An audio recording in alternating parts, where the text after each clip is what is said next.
everyone, I thought I would talk about a topic that is kind of not popular. I don't feel like anyone talks about this, and I think that just makes it feel worse if you're in this situation. I'm talking about debt. I'm going to talk to you about how I got into debt. At my worst, I was just a bit shy of £40,000 worth in debt, which was a horrible place to be. It was incredibly frightening. And then I'm going to share with you how I got out of it. Debt is a dirty word.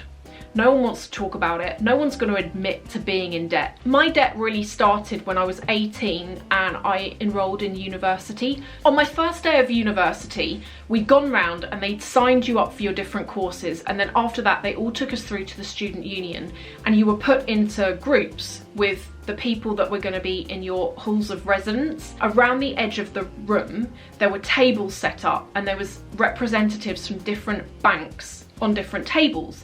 So it was like Barclays, NatWest, Lloyds. They were offering student accounts, and each student account came with an overdraft, like an interest-free student overdraft. If you signed up, each bank had a free gift that they were giving away.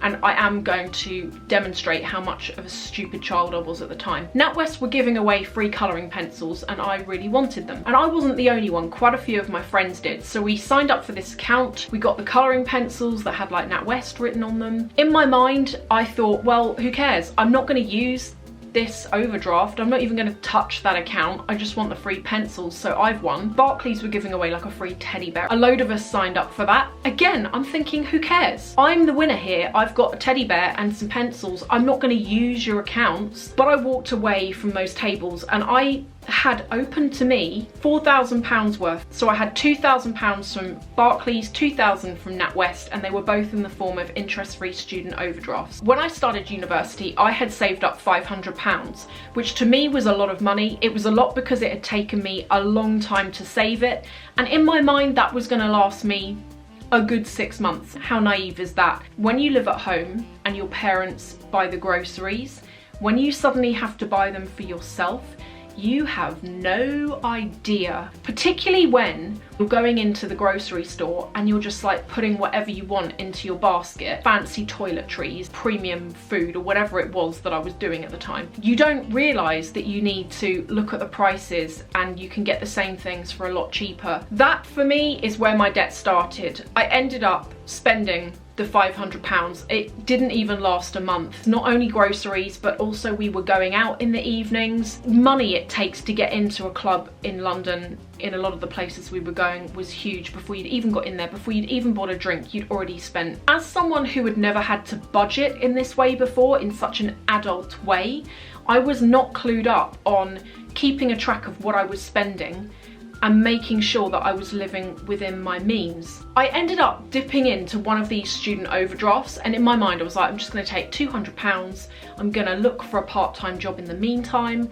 then I'm going to pay off the £200, easy, then I've got money for myself. I ended up taking the £200. I was struggling to get a part-time job, particularly one that fitted with my student programme. By the end of the first year, I had used £4,000 worth. I was already moving on to credit cards, which I needed because I had no money left.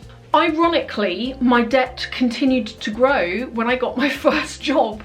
Who'd have thought it? Graduated in June. I had a part-time job by this point, and the part-time job I started in my second year, and I had it all through my third year.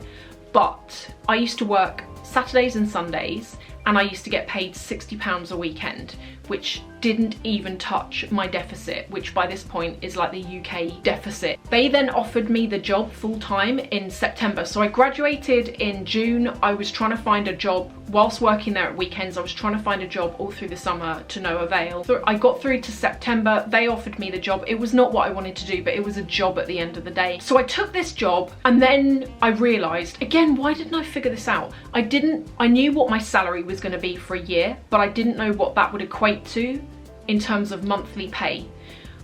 What I found out it equated to is it wasn't enough to pay for all of my bills. So I would get paid into my bank account. By the time all of my credit card payments had come out, payment plans that I had to set up with Barclays, because by that point we're like, hi, can we have our overdraft back please? And I'm like, are you for real? You said, when I signed up to this for the teddy bear, you said you weren't going to do that for 3 years after graduation because you appreciate no one can actually get a job after they've graduated. I tried to get out of that place so many times. When you graduate, this is the difficult thing. No one wants you because you don't actually have any experience. I had been told by quite a lot of recruiters, no one really is going to want to even interview you until you've got at least 2 years experience under your belt in the place that you are working in. So what I did, I added on the time that I'd spent part-time. It looked like I'd done 2.5 years there. And at that point, that was the moment when companies started actually answering the phone to me and when I was being accepted for interview. I went for so many interviews, I can't even tell you, and I ended up getting this job that I really wanted. That was the turning point for me. I was earning enough to pay off everything each month, and I still had a couple of £100 left that I was able to attribute to petrol, to lunch, to going out on the weekends. When you're in debt, whether it's an opinion that comes from other people or whether it's one you project onto yourself, because you feel so bad for being in debt in the first place, you feel that you are not deserving of any sort of life, particularly if, like me, you were earning money and it wasn't enough to clear it. You think to yourself, yeah, well, whatever, you know, you did this to yourself. It's almost like a self-punishment to try and go a year and never take off a Saturday to go out with your friends to the cinema, to go out for lunch, to never buy yourself anything. That is nearly impossible. It will make you resent even more your situation and the work that you're doing. Okay, so the next thing that happened, I'm in this job, I'm actually able to start paying off my debt slowly but surely. It was very slowly, but I was actually able to start addressing it.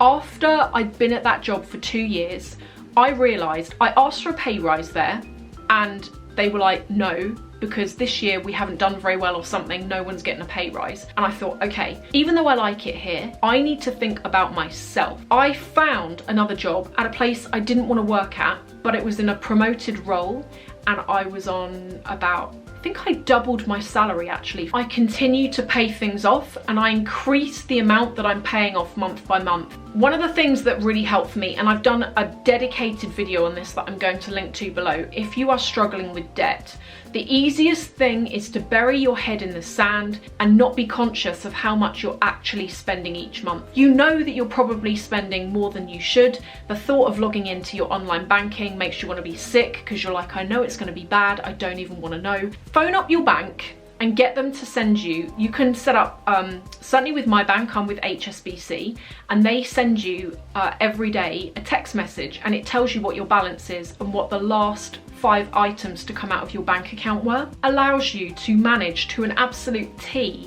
what's going on with your account. There should be no surprises. You know how much you've got going on. It means that when you do log on, you haven't got that anxiety because you already know where you're at. Another thing that I did is, I still have it now, I have a notebook and I would write in it how much I was getting paid each month, and I deduct out everything that was outgoing that I had to pay. Then with the amount of money that was left, that was mine to do what I wanted with. At that point, I wasn't saving money because the APR on everything I was paying back was more than what the interest would have been on any savings that I had. It made sense that any extra money I had left over, I'd plug the hole, as opposed to putting it in a savings account where I was earning less interest than I was being charged. The key things that helped me get out of debt were, first of all, finding jobs that paid me enough money whereby I could actually start to address the debt.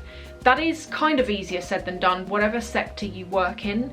Even if you don't like what you're doing, put in the best job you can and be proactive with your line managers. In some places it was weekly, in other places I'd have monthly meetings with my manager, and in that I was very open about the fact that I wanted to work towards any bonuses that might be available. I was up for pay rises. A lot of you have written to me and you've said, even though I was dying inside, I asked for a pay rise and I gave reasons why I was deserving and I got it. That's something that I think a lot of us don't do, particularly women.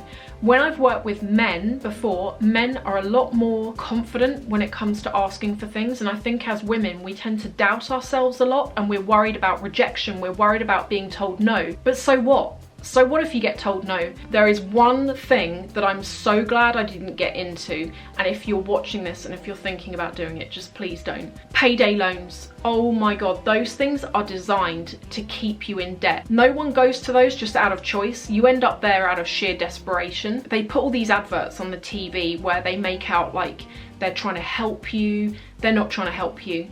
The interest rates on those things should be illegal. I mean, you'd think they are, but they're allowed to do it. The interest rates are like, I've seen them, they'll be over 1,000%. Thank you all so much for watching. I hope that this has helped and left you with some positive thoughts. There are ways of getting out of it. Thank you again, and I will see you in the next video.